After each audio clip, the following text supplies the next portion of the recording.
제 아버지 이야기입니다. 몸에 좋다는 오메가3를 매일 챙겨 드셨고요. 아침마다 러닝머신을 30분씩 뛰셨어요. 피 맑아진다는 건강식품도 꾸준히 드셨습니다. 그래서 가족 모두 안심하고 있었어요. 그런데 어느 날 말이 갑자기 어눌해졌습니다. 혀가 꼬인 소리를 하셨어요. 아버지, 병원 가요. 그랬더니 이렇게 말씀하시더라고요.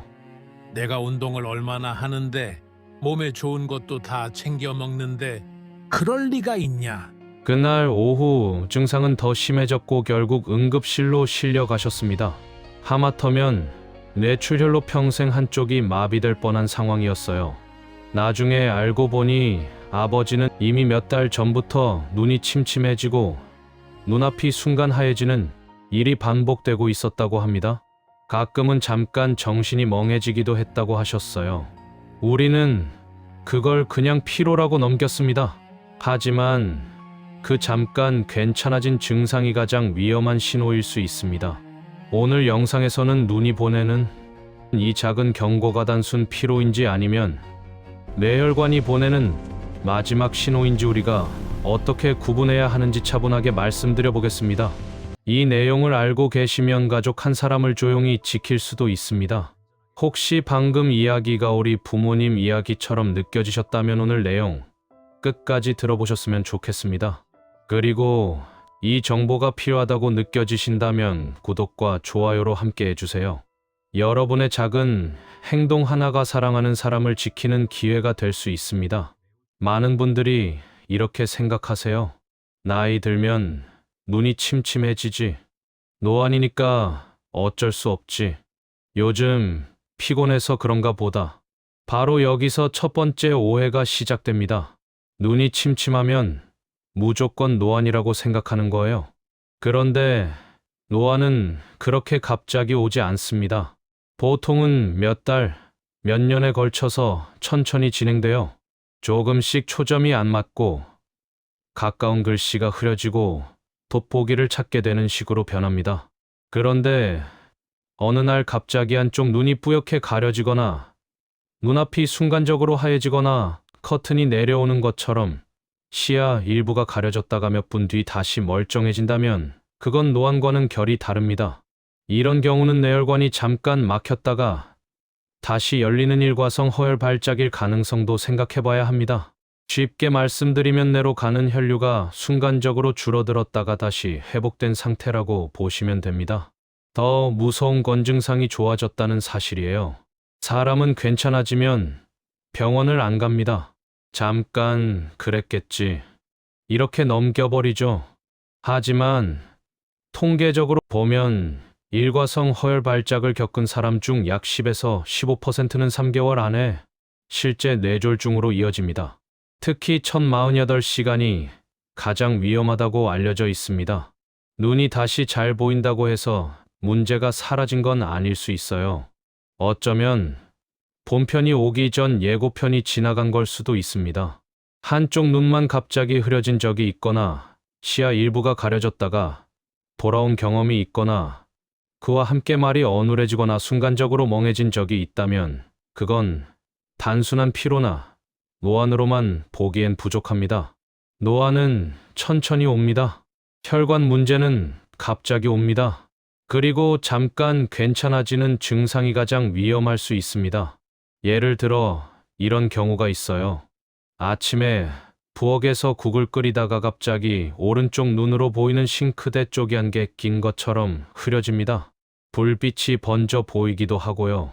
그래서 눈을 몇 번 깜빡여 보고 손으로 비벼도 보고 안경을 벗었다가 다시 써보기도 합니다. 그러다 몇 초 혹은 몇 분이 지나면 아무 일 없었던 것처럼 또렷해집니다. 그 순간 사람은 이렇게 생각합니다. 아, 잠을 좀 설쳤나 보다. 피곤해서 그런가 보다. 또 어떤 분은 길을 걷다가 신호등 숫자가 잠깐 안 보였다가 다시 보였다고 말씀하세요. 그런데 어지럽지도 않고 통증도 없으니까 그냥 넘깁니다. 바로 이런 생활 속 짧은 장면이 문제가 될 수 있습니다. 일상에 섞여 있어서 심각하게 받아들이지 않기 때문이에요. 하지만 갑자기 나타났다가 아무 일 없던 것처럼 사라지는 변하는 몸이 보내는 경고일 수 있습니다. 눈이 침침하다고 해서 무조건 눈 수술이 답은 아닙니다. 물론 백내장이나 망막 질환처럼 한과적 치료가 필요한 경우도 분명히 있습니다. 하지만 검사상 큰 이상이 없는데도 비슷한 증상이 반복된다면 그때는 한 번 더 생각해 보셔야 합니다. 시야 변화의 원인이 눈 자체가 아니라 눈으로 가는 혈관, 더 나아가 뇌혈관 문제일 수도 있기 때문입니다. 안과 검사에서 특별한 이상이 없다면 신경과 진료를 함께 고려하는 것도 내 몸을 지키는 하나의 방법입니다. 중요한 건 안과에서 끝내는 게 아니라 근본 원인을 확인하는 겁니다. 많은 분들이 이런 증상을 겪으면 가장 먼저 빈혈을 떠올립니다. 갑자기 눈앞이 하얘졌어요. 순간적으로 멍해졌어요. 이러면 보통 이렇게 말하죠. 아, 빈혈인가 보다. 그런데 여기서 두 번째 오해가 시작됩니다. 빈혈은 보통 전신 증상이 같이 나타나는 경우가 많습니다. 어지럽고 식은땀이 나고 온몸에 힘이 빠지는 느낌이 동반되는 경우가 많아요. 하지만 혈관 문제는 양상이 조금 다릅니다. 한쪽 눈만 갑자기 흐려지거나 시야 일부가 가려졌다가 몇 분 안에 회복되거나 말이 잠깐 꼬였다가 돌아오는 식으로 나타날 수 있습니다. 특히 고혈압이나 고지혈증, 당뇨가 있는 분이라면 이런 변화는 그냥 빈혈로 넘기기엔 위험할 수 있습니다. 실제로 안과 상담실에서도 비슷한 경우가 있었습니다. 요즘 오른쪽 눈이 자꾸 침침해요. 그런데 검사상 망막이나 안압에는 큰 이상이 없었습니다. 그래서 한 가지를 더 여쭤봤습니다. 혹시 말이 잠깐 어눌해진 적은 없으셨나요? 잠시 생각하시더니 그런 적이 있었던 것 같아요. 근데 금방 괜찮아졌어요. 이렇게 말씀하셨습니다. 그 순간 단순 안과 문제로 보기 어려웠습니다. 결국 신경과로 전원을 했고 검사 결과 뇌혈관이 상당히 좁아져 있는 상태였습니다. 조금만 늦었으면 실제 뇌경색으로 이어질 수 있는 상황이었습니다. 다행히 골든타임 안에 치료를 받으면서 큰 후유증 없이 회복하셨습니다. 문제는 대부분의 사람들이 그 단계에서 병원을 가지 않는다는 겁니다. 다시 보이니까, 다시 말이 돌아오니까 괜찮아졌다고 생각해버립니다. 하지만 혈관은 이미 한번 신호를 보냈을 가능성이 있습니다. 빈혈은 전신이 힘이 빠지는 느낌이 중심이고 혈관 문제는 갑작스럽고 한쪽이고 잠깐 나타났다 사라지는 특징이 있습니다. 이 차이를 구분하는 게 생명을 가르는 기준이 될 수 있습니다. 요즘 건강식품 정말 많습니다. 혈관을 청소해준다, 피를 맑게 해준다, 장을 비워준다, 디톡스가 된다. 이런 말에 한 번쯤은 마음이 움직이죠. 실제로 식습관을 바꾸고 영양을 보충하면서 상태가 좋아진 분들도 분명히 계십니다. 완전히 회복된 사례도 있습니다. 그런데 여기서 세 번째 오해가 생깁니다. 건강식품을 먹고 있으니 나는 안전할 거라는 생각입니다. 사람은 무언가를 하고 있다는 사실만으로 이미 안심을 시작합니다. 심리학에서는 이런 현상을 면허 효과라고 부르기도 합니다. 좋은 걸 먹었으니 괜찮을 거야, 운동을 하고 있으니 문제 없겠지, 혈관에 좋다는 제품을 먹고 있으니 내 혈관은 안전할 거야? 그런데 우리 몸은 그 믿음대로 움직이지 않습니다. 혈관은 광고를 보지 않습니다. 뇌혈관은 우리가 무엇을 먹었는지가 아니라 실제로 막혔는지를 기준으로 반응합니다. 상담실에서 이런 말씀을 자주 듣습니다. 저는 건강식품 꾸준히 먹어요. 혈관 청소에 좋다는 것도 챙겨 먹습니다. 그런데 최근에 눈이 갑자기 안 보였던 적은 없었는지 여쭤보면 있긴 있었는데 괜찮아졌어요. 이렇게 답하시는 경우가 많습니다. 바로 그 지점이 문제입니다. 건강식품이 나쁘다는 말이 아닙니다. 도움이 되는 경우도 분명히 있습니다. 하지만 그건 관리의 일부일 뿐입니다. 증상을 대신 판단해주지는 않습니다. 눈이 침침해졌다가 나아지는 현상, 말이 잠깐 꼬였다가 돌아오는 순간 한쪽 시야가 가려졌다가 풀리는 경험은 보조제로 덮을 수 있는 종류가 아닙니다. 그런데 우리는 이상하게도 그 신호가 나타나면 병원을 가는 대신 제품 용량을 늘리거나 검색을 하면서 괜찮다는 글을 찾습니다. 몸이 분명히 말하고 있는데 한 가지 방법만 고집하는 순간 위험은 커질 수 있습니다. 건강을 관리하는 사람일수록 더 냉정해야 합니다. 내가 무엇을 먹고 있는지가 아니라 지금 내 몸이 무엇을 말하고 있는지를 먼저 들어야 합니다. 건강식품은 도구입니다. 경고 신호를 무시해도 되는 면허증은 아닙니다. 네 번째 오해는 이겁니다. 잠깐이었으니까 괜찮다. 증상이 몇 분 안에 사라지면 사람은 안심합니다. 지나갔네. 별일 아니었나 보다. 그런데 의학적으로는 그 반대일 수 있습니다. 증상이 나타났다가 사라졌다는 건 이미 혈관이 한 번은 흔들렸다는 뜻일 수 있기 때문입니다. 일과성 허혈 발작, 쉽게 말해 작은 전조 증상은 몇 분 안에 회복되는 경우가 많습니다. 그래서 더 무섭습니다. 실제로 50대 후반 남성 한 분이 계셨습니다. 당뇨막막증으로 정기 검진을 받으러 오신 분이었습니다. 평소에도 눈이 자주 침침했고 가끔 시야가 흐려졌다가 다시 또렷해지는 일이 반복됐다고 하셨습니다. 그런데 다시 좋아지니까 괜찮겠지. 아직 50대인데 설마 이렇게 넘기셨습니다. 검사 도중 갑자기 의식이 떨어졌습니다. 안과에서 즉시 심폐소생술을 시행했고 곧바로 중환자실로 옮겨졌습니다. 다행히 생명은 건졌지만 혼수 상태에 빠졌고 회복까지 오랜 시간이 걸렸습니다. 나중에 확인된 건 심장에 이미 스텐트가 4개나 들어가 있었고 혈관 상태가 상당히 불안정한 상황이었다는 점이었습니다.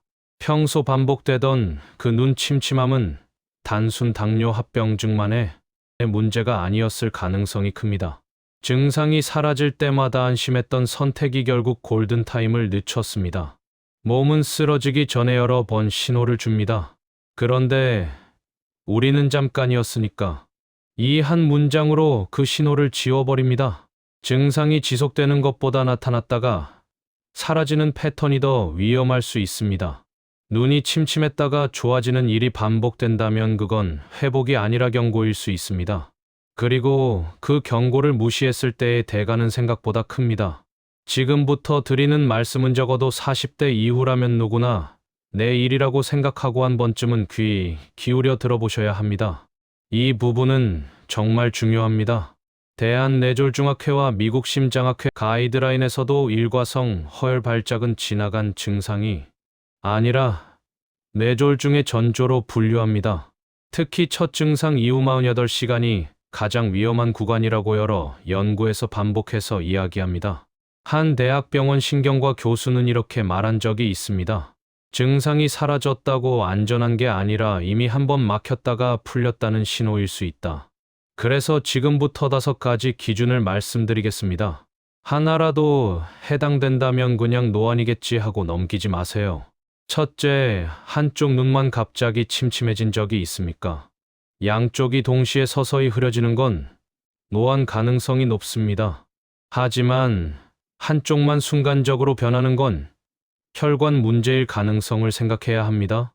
둘째, 시야 일부가 커튼처럼 가려졌다가 몇 분 안에 회복된 적이 있습니까? 이건 망막이나 뇌로 가는 혈류가 잠깐 줄어들었을 수 있습니다. 셋째, 눈 침침함과 함께 말이 어눌해지거나 단어가 순간적으로 떠오르지 않은 적이 있습니까? 이건 단순 눈 문제가 아니라 뇌의 언어 영역이 영향을 받았을 가능성이 있습니다. 넷째, 증상이 5분 이내로 사라졌다고 안심하셨습니까? 짧게 끝났기 때문에 더 위험할 수 있습니다. 다섯째, 고혈압, 고지혈증, 당뇨, 흡연 이력 중 하나라도 해당되십니까? 이미 혈관이 약해져 있을 가능성이 높기 때문에 위험도는 훨씬 올라갑니다. 의학적으로 가장 위험한 조합은 갑작스럽다, 한쪽이다, 사라진다, 이 3가지입니다. 이 패턴이 반복된다면 검사를 미루지 마세요. 몸은 갑자기 무너지지 않습니다. 여러 번 신호를 보낸 뒤에 무너집니다.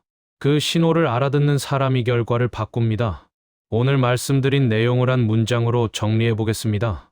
노화는 천천히 옵니다. 혈관 문제는 갑자기 옵니다. 그리고 가장 위험한 순간은 좋아졌다고 느끼는 바로 그 순간입니다. 눈은 단순히 보는 기관이 아닙니다. 뇌혈관 상태를 가장 먼저 보여주는 창문일 수 있습니다. 침침함을 그냥 나이 탓으로 넘길지 몸이 보내는 신호로 받아들일지는 결국 우리의 선택입니다.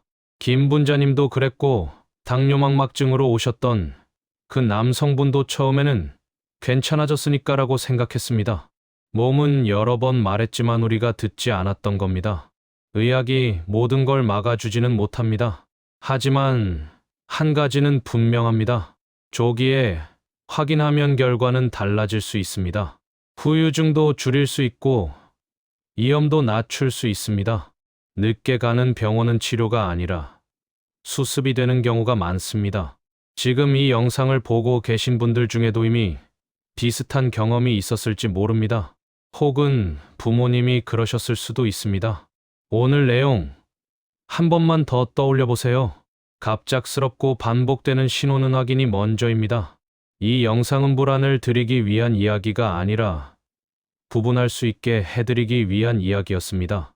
혹시 방금 이야기 속에 우리 부모님 모습이 겹쳐 보이셨다면 그냥 넘기지 마시고 한 번쯤 말씀 나눠보셨으면 좋겠습니다.